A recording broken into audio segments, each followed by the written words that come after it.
नमस्कार दोस्तों मैं अभिषेक कर्ण एक बार फिर से आप सभी का कॉन्सेप्ट टाइम के इस ऑनलाइन प्लेटफॉर्म पर स्वागत करता हूं और उम्मीद करता हूं कि इस महामारी के दौर में आप स्वस्थ होंगे और दुरुस्त होंगे।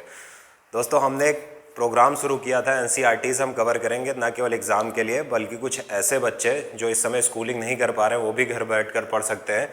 और इसी क्रम में हमने क्लास 6 से लेकर 12 तक की एनसीईआरटी पूरा करने का प्रोग्राम बनाया था और इसी क्रम में हमने क्लास 6 की साइंस की एनसीईआरटी शुरू की थी और उस साइंस की एनसीईआरटी के आज हम चौथे चैप्टर में पहुंच चुके हैं। पिछली चैप्टर में हमने फाइबर के बारे में पढ़ा था, तंतु के बारे में पढ़ा था। अभी इस चैप्टर में हम पढ़ेंगे सॉर्टिंग मटेरियल्स इनटू ग्रुप्स, वस्तुओं के समूह बनाना।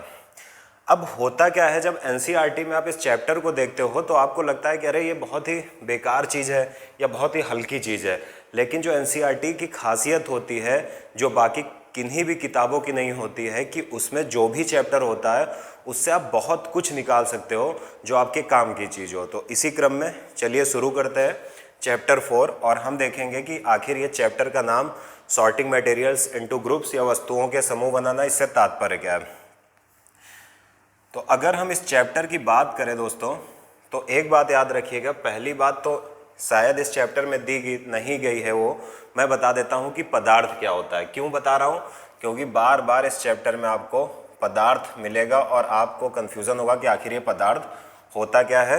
ये देखिए लिखा हुआ है कि हमारे चारों ओर की वस्तुएं, जो भी हमें वस्तुएं दिखाई देती हैं अपने चारों ओर की, जैसे ये बोर्ड हो गया, इधर एक चेयर पड़ी हुई है, इधर कुछ और पड़ा हुआ है, तो जितनी भी हमारे चारों तरफ की वस्तुएं होती हैं वो पदार्थों से मिलकर बनी होती हैं। अब पदार्थ क्या होता है? पदार्थ को हम फिजिक्स और केमिस्ट्री में पढ़ते हैं, नेक्स्ट चैप्टर में पढ़ेंगे भी आगे के चैप्टर्स में। लेकिन अगर हम सबसे आसान तरीके से पदार्थ को समझें तो पदार्थ क्या होता है? कुछ भी जो क्या करे, स्थान घेरे और उसका द्रव्यमान या मास हो, वो क्या होगा? वो पदार्थ होगा। यानी अगर हम पदार्थ की बात करें कि आखिर पदार्थ होता क्या है, तो पदार्थ के लिए ज़रूरी क्या है? पहली बात तो स्थान घेरती हो कोई चीज़, स्थान घेरे, यानी अगर इसको हम और आसान शब्दों में कहें तो उसका कुछ आयतन हो, या हम कहें लंबाई हो, चौड़ाई हो और ऊंचाई हो। तो स्थान कोई वस्तु कब घेरती है? जब उसका कुछ आयतन होता है, लंबाई होती है, चौड़ाई होती है और ऊंचाई होती है। उसी तरह उसका कुछ द्रव्यमान या मास हो। अगर कुछ भी जिसमें क्या हो, स्थान घेरने की क्षमता हो और द्रव्यमान हो, वो क्या होगा? वो पदार्थ होगा। और पदार्थ या मैटर की हमने 3 अवस्थाएं देखी हैं। पदार्थ की 3 अवस्थाएं कौन सी होती हैं? सॉलिड, लिक्विड और गैस। तो ये हम समझ लेते हैं, याद रखिएगा कि वो कोई भी चीज़ जो स्थान घेरे और जिसमें द्रव्यमान हो वो क्या होगा? वो पदार्थ होगा। तो चलिए चैप्टर पर आ जाते हैं। इसमें कहा गया है कि हमारे चारों ओर की वस्तुएं एक या एक से अधिक पदार्थों से मिलकर बनती। जैसे ये बोर्ड आपको दिख रहा है तो इसमें प्लास्टिक भी लगी है, इसमें ग्लास भी लगा हुआ है, इसमें और भी बहुत सारे, इधर नीचे आयरन लगा हुआ है। तो कई प्रकार के पदार्थ से मिलकर ये बनी हुई है, ठीक है ना।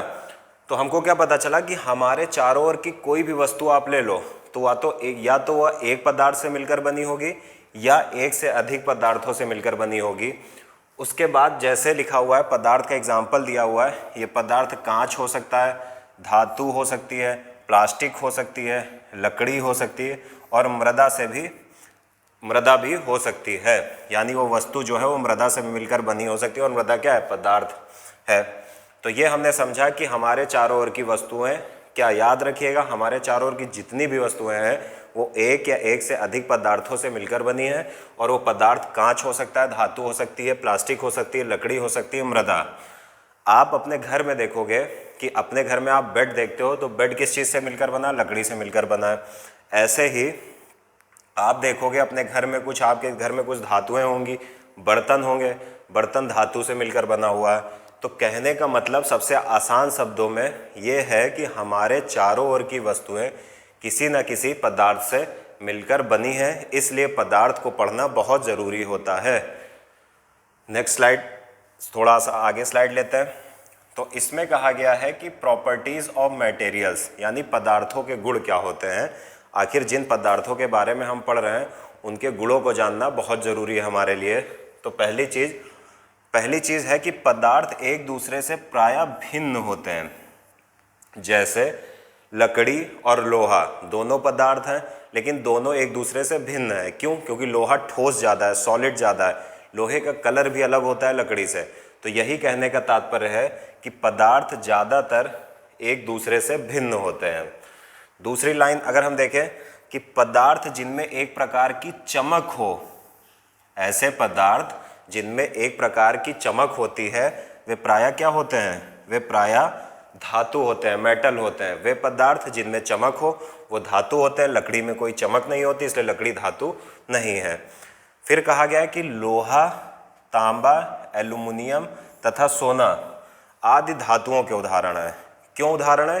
क्योंकि पीछे हमने पढ़ा कि धातुओं में चमक होती है, तो लोहा, तांबा, एल्यूमिनियम तथा सोना ये सब चमकते हैं, इसलिए ये क्या है? ये धातु हैं। तो पदार्थों का एक हमको गुण क्या पता चला कि पदार्थ एक दूसरे से भिन्न दिखते हैं, और उन्हीं पदार्थों में से जिसमें चमक होती है उन्हें हम धातु बोलते हैं। तो हमने अपीयरेंस या दिखावट समझ लिया, पदार्थ का एक गुण होता है। उसके बाद अगर हम पदार्थ का दूसरा गुण देखें तो हार्डनेस या कठोरता हम कह सकते हैं पदार्थ के दूसरे गुण में, और ये क्या होती है चलिए देखते हैं। कहा गया है सबसे पहले पदार्थ को हम किस में डिवाइड कर सकते हैं? हम पदार्थ को सॉफ्ट पदार्थ या सॉफ्ट मटेरियल, या हम क्या कह सकते हैं? कठोर पदार्थ।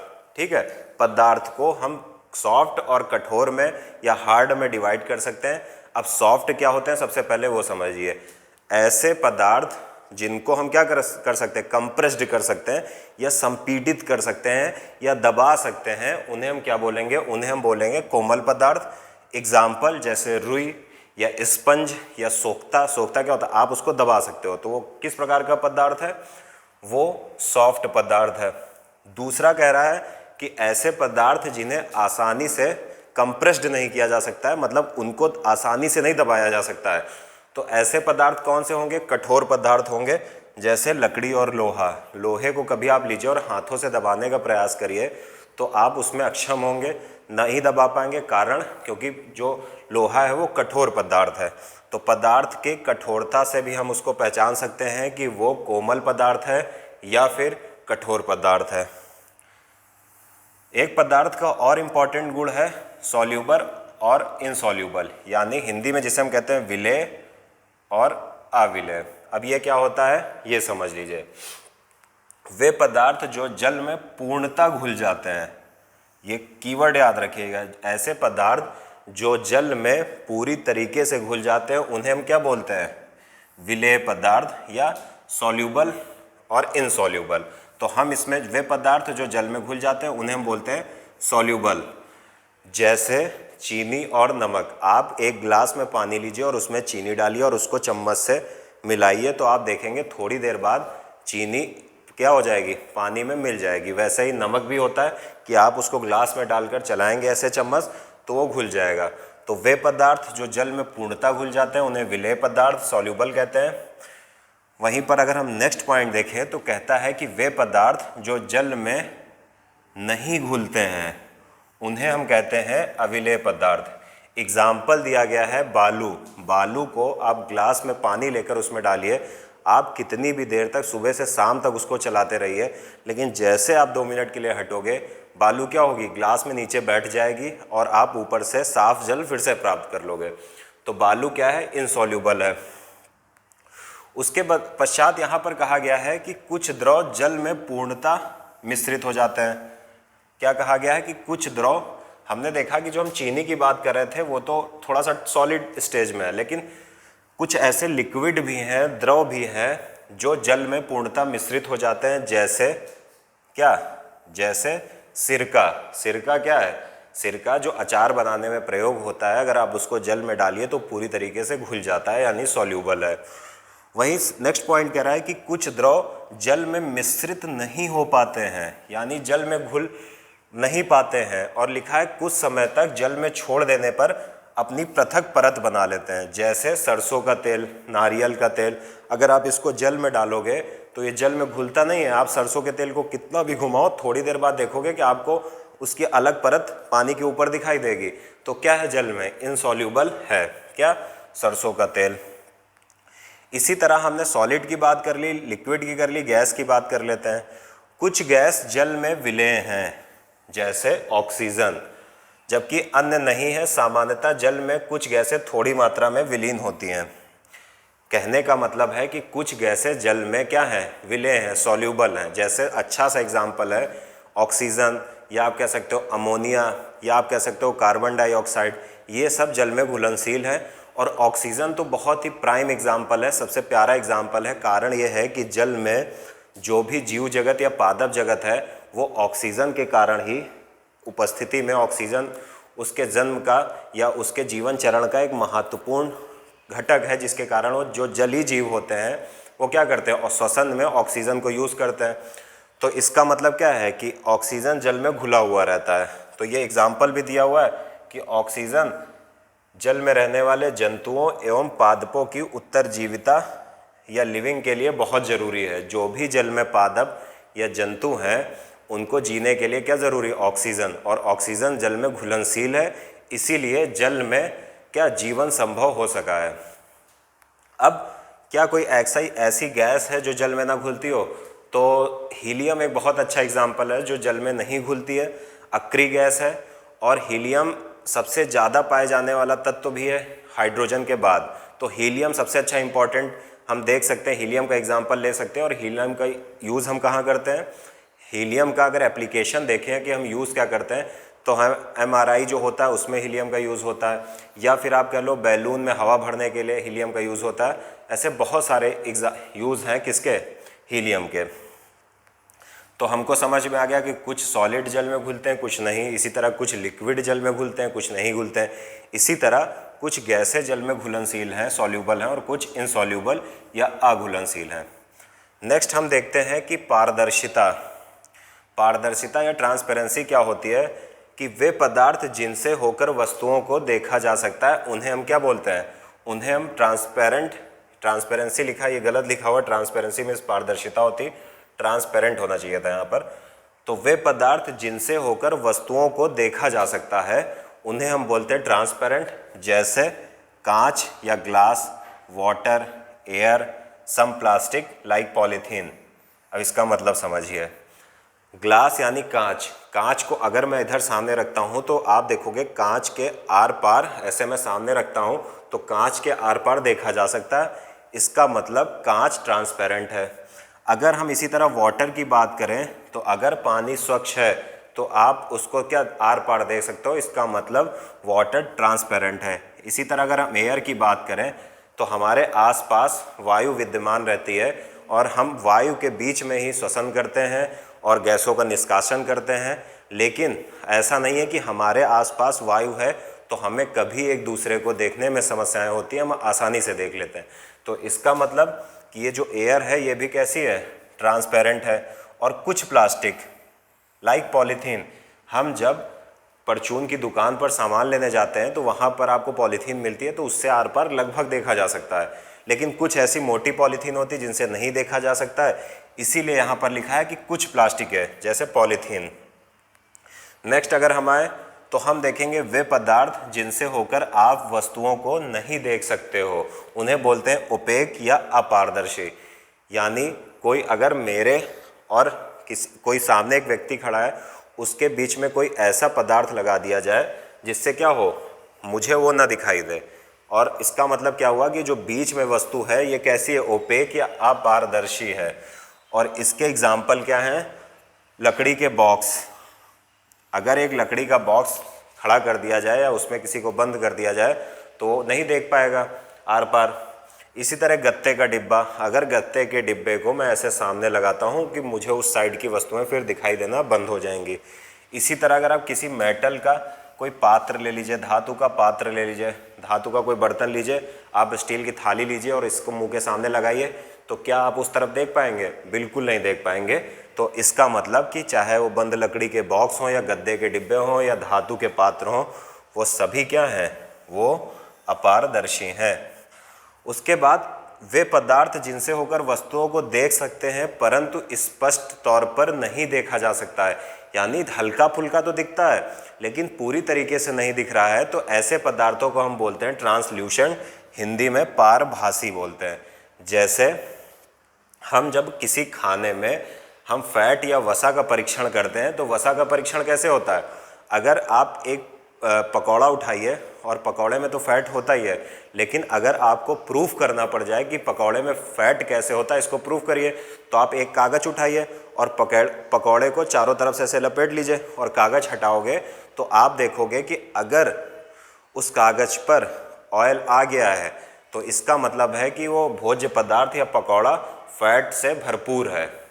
तो वैसे ही जो कागज़ होता है अगर उसमें तेल लग जाए तो आप उससे देखोगे, आर पार आप लाइट के सामने तेल लगा हुआ कागज़ ऐसे देखो तो आप देखोगे कि आपको बहुत धुंधली रोशनी दिखाई दे रही है। तो इसका मतलब क्या हुआ? पूरी तरीके से नहीं देखा जा सकता है, अर्ध रूप से आप लाइट को देख सकते हो। तो इसीलिए इसको बोला जाता है ट्रांसल्यूशेंट, क्योंकि डिफिनीशन बोल रही है कि जिनसे होकर वस्तुओं को देख तो सकते हैं परंतु स्पष्ट तौर पर नहीं देख सकते हैं। तो वो क्या हुए? पारभासी या ट्रांसल्यूशेंट, जैसे तेल लगा हुआ कागज। बता चुका हूं मैं। एक मिनट।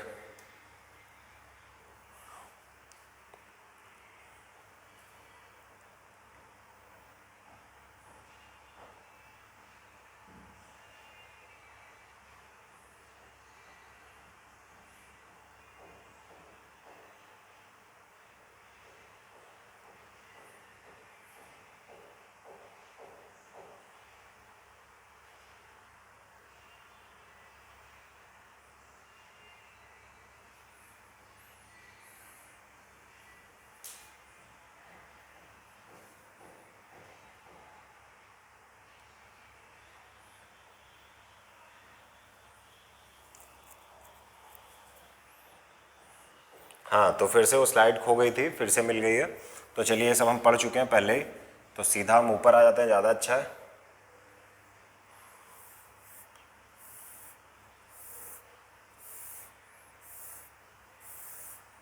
अब हमने पूरा चैप्टर देख लिया, चैप्टर नंबर 4। अब हम देखेंगे इससे रिलेटेड कुछ एमसीक्यूज सॉल्व करने से सबसे अच्छा फ़ायदा ये होता है कि आपको ये पता चल जाता है कि जो आपने पीछे पढ़ा है वो आपको समझ आया या नहीं आया। अगर आपसे सारे क्वेश्चन हो जा रहे हैं तो इसका मतलब आपको जो भी पढ़ाया गया वो बेहतर ढंग से समझ में आ चुका है। तो अगर हम पहला क्वेश्चन देखें तो लिखा है कोमल पदार्थों को संपीड़ित नहीं किया जा सकता है। पीछे हमने पढ़ा कि कोमल पदार्थों को आराम से संपीड़ित किया जा सकता है। एग्जाम्पल आप कॉटन या रुई का ले सकते हो, एग्जाम्पल आप स्पंज का ले सकते हो। तो इसका मतलब है कि ये जो स्टेटमेंट है, स्टेटमेंट नंबर 1 क्वेश्चन 1 का, ये गलत है। ये क्या है? ये गलत है। सेकंड स्टेटमेंट है कि कठोर पदार्थों को संपीड़ित किया जा सकता है। अगर मैं आपके हाथ में लोहा दूं, लोहा एक कठोर पदार्थ है, तो क्या आप उसको संपीड़ित कर सकोगे? क्या आप उसको कंप्रेस्ड कर सकोगे? नहीं कर सकोगे। इसका मतलब है कि ये भी स्टेटमेंट गलत है। और सही आंसर क्या होगा? ना तो 1 सही है और ना 2। क्वेश्चन नंबर हम अगर 2 में आए तो क्वेश्चन नंबर 2 कहता है कि निम्नलिखित कथनों पर विचार करें। अब कथन क्या है? 4 ऑप्शन दिए गए हैं, सिरका, नींबू का रस, ऑक्सीजन, नारियल तेल। और पूछा गया उपयुक्त में से कौन जल में विलेय है। तो जल में विलेय मतलब कि कौन जल में सॉल्यूबल है, जल में घुला जा रहा है। तो सिरका मैंने पीछे बताया घुल जाता है। जली जो जीवन है वो इसीलिए संभव हो पाया है क्योंकि उसमें ऑक्सीजन क्या होती है? घुल जाती है। नींबू का रस आप पानी में मिलाकर पीते हैं, इसका मतलब घुलता है। लेकिन नारियल तेल क्या होगा? अपनी एक अलग परत बना लेता है, जल में घुलनशील नहीं है। या जल में विलेय, ये विलेय लिखा है यहाँ पर, विलेय होना चाहिए था, नहीं है। तो इसका कौन सा आंसर सही होगा? 1 2 3, यानी ऑप्शन बी। तीसरा अगर हम क्वेश्चन देखें, तीसरा क्वेश्चन कह रहा है निम्नलिखित पर विचार कीजिए। और विचार किस पे करना है हमको? कांच, जल, वायु और पॉलीथीन। और पूछा गया है उपयुक्त में से कौन सा पारदर्शी है। तो कांच तो पारदर्शी होता है, सबको पता है। एयर भी पारदर्शी, वायु भी पारदर्शी होती है, पता है। जल भी पारदर्शी होता है अगर जल स्वच्छ हो। लेकिन पॉलीथीन के संदर्भ में कुछ विशेष प्रकार की पॉलीथीन दिया नहीं गया है। और पॉलीथीन हमने पीछे पढ़ा कि पॉलीथीन भी कैसी होती है? ट्रांसपेरेंट होती है, पारदर्शी होती है। तो इसका मतलब क्या हुआ कि option D is our right answer.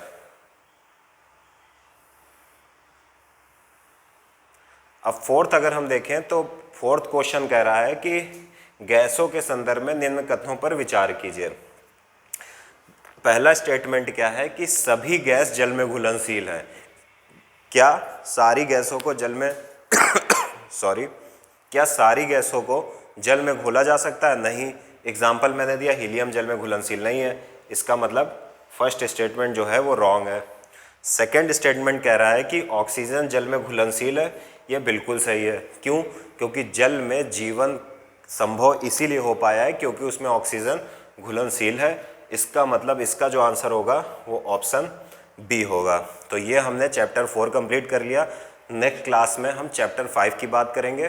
तो उम्मीद है कि ये चैप्टर भी आपको पसंद आया होगा, और पसंद आना तो छोटी सी बात है, समझ में आया हो तो ज़्यादा बड़ी बात है।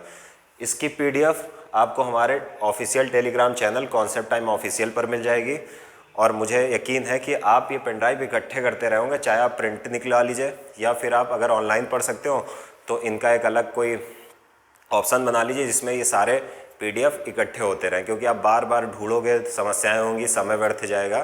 खैर, अगर वीडियो पसंद आया हो तो लाइक करिए, चैनल को सब्सक्राइब करिए और अधिक से अधिक लोगों तक शेयर करिए, क्योंकि ये ऐसी चीज़ें हैं जिन्हें हम स्कूल लाइफ में इतना महत्व तो नहीं देते हैं, लेकिन जब हम आगे कंपटीशन लाइन में प्रवेश करते हैं तो हमें ये लगता है कि शायद अगर हमने 6 से 12 तक का जो बेसिक होता है उसको अच्छे से पढ़ा होता तो बेहतर कर पाते। खैर, जो बीत गया है उस पर ज़्यादा दुख नहीं व्यक्त करना है। अभी मौका है, और ये महामारी हमको एक मौका प्रदान भी कर रही है कि हम घर पर रहकर, जब हमारे पास कोई काम नहीं है तो हम इस पे अपना इन्वेस्टमेंट कर सकते हैं, क्योंकि ये इन्वेस्टमेंट 100% तय है कि डूबेगा नहीं, ये आपको फ़ायदा ही पहुंचाएगा। बस जैसे जैसे हम लोग कवर करते चले, आप साथ देते रहिए और वीडियो को देखते रहिए। थैंक यू, नमस्कार।